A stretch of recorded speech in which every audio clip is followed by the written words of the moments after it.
Hello everyone, how are you? This is DJ Lifestyle and Fitness and my name is Jash. आज का जो हमारा topic है वो लोअर बैक पेन के रिलेटेड है। हम सबको लाइफ में कभी ना कभी कोई ना कोई रीजन की वजह से लोअर बैक पेन हुआ होगा। तो चलिए पहले हम देखते हैं लोअर बैक पेन के रीजंस क्या क्या हो सकते हैं और फिर हम देखेंगे उनके रेमेडीज़। तो इसमें सबसे कॉमन रीज़न है deficiency of vitamins and minerals, और इसमें भी खास करके विटामिन D3 एंड कैल्शियम की डेफिशिएंसी सबसे बड़ा रीज़न है। इसके अलावा आपको lower back pain muscle spasm की वजह से भी हो सकता है। अभी ये मसल स्पाज़म आपकी सोने की ख़राब पोजीशन की वजह से या फिर बहुत ही लंबे टाइम तक एक ही पोजीशन पे बैठकर काम करने की वजह से भी हो सकता है। इसके अलावा लोअर बैक पेन आपके मसल स्टिफनेस की वजह से भी हो सकता है। तो चलिए पहले हम देखते हैं कि हमारी बैक साइड पे जिसे पोस्टीरियर चेन बोलते हैं वहाँ पे कौन से बड़े मसल्स होते हैं। तो जैसे कि आप देख सकते हैं सबसे ऊपर आता है हमारा ट्रैप्स, हमारा ट्रेपेजियस मसल। उसके बाद आता है हमारे लैटिसिमस डॉर्सी जिसे हम लैट्स या विंग्स बोलते हैं। उसके बाद आता है हमारा लोअर बैक का मसल जिसे हम इरेक्टस स्पाइन बोलते हैं। उसके नीचे आता है हमारा हिप का मसल जिसे हम ग्लूट्स बोलते हैं, और लास्ट में हमारे हैमस्ट्रिंग्स।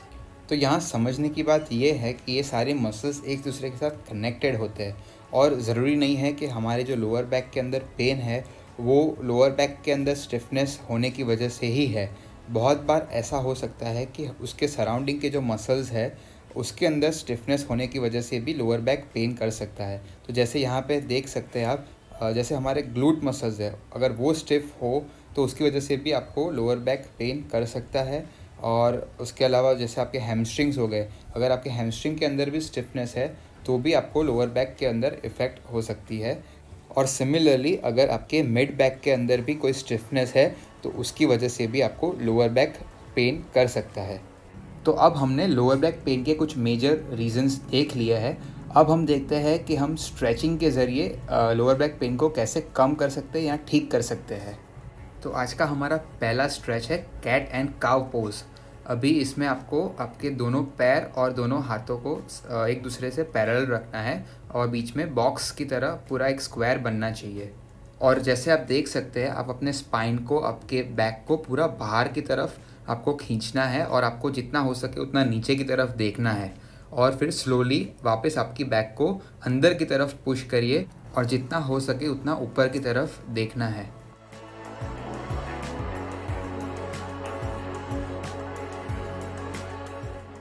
हमारा अगला स्ट्रेच है क्रॉस लेग स्ट्रेच, या इसे पिजन पोज भी बोला जाता है।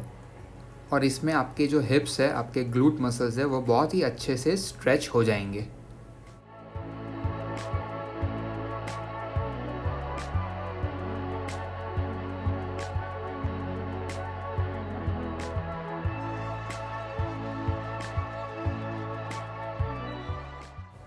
अब हमारा जो अगला स्ट्रेच है उसे चाइल्ड्स पोज कहा जाता है। इसमें आपके एंकल, आपके थाइस, आपके हिप्स और आपके लोअर बैक का अच्छे से स्ट्रेचिंग हो जाएगा।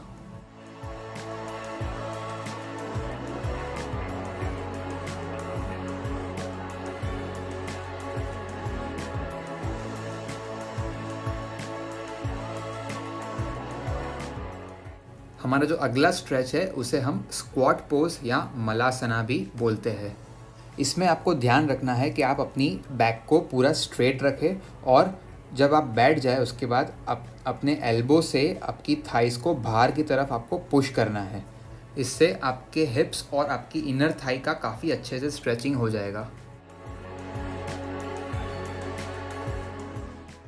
हमारा जो अगला स्ट्रेच है उसे सुपाइन ट्विस्ट कहा जाता है, और ये आपके स्पाइन को, स्पेशली आपके लंबर एरिया को अच्छे से स्ट्रेच करेगा। और ये स्ट्रेचिंग करते टाइम आपको एक और चीज़ का ध्यान रखना है कि जब आप अपने मिड सेक्शन को ट्विस्ट करवा रहे हो तब आपके शोल्डर्स, आपकी अपर बैक कहीं से भी लिफ्ट ना हो।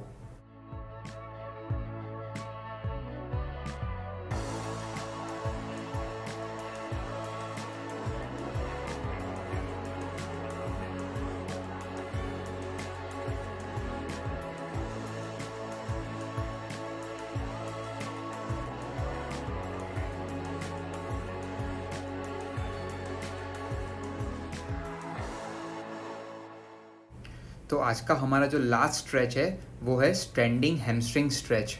अभी जैसे कि आप देख पा रहे हो, इसके अंदर आपको क्या ध्यान रखना है कि जब आप अपने पैर को किसी टेबल या चेयर के ऊपर रखोगे तो आपको अपने नीज़ को पूरा स्ट्रेट नहीं करना है, आपके नीज़ को स्लाइटली बैंड रखना है, आपकी बैक को भी पूरा स्ट्रेट रखना है। और जब आप स्ट्रेच करोगे तब आपकी हिप को पीछे की तरफ पुश करना है और आगे की तरफ बैंड होके हैमस्ट्रिंग को स्ट्रेच करना है।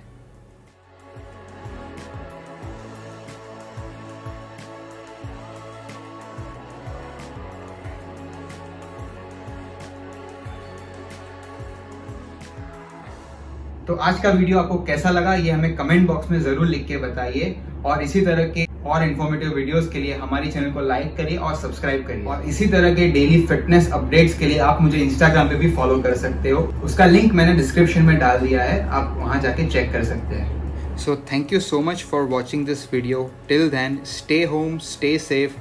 See you next time.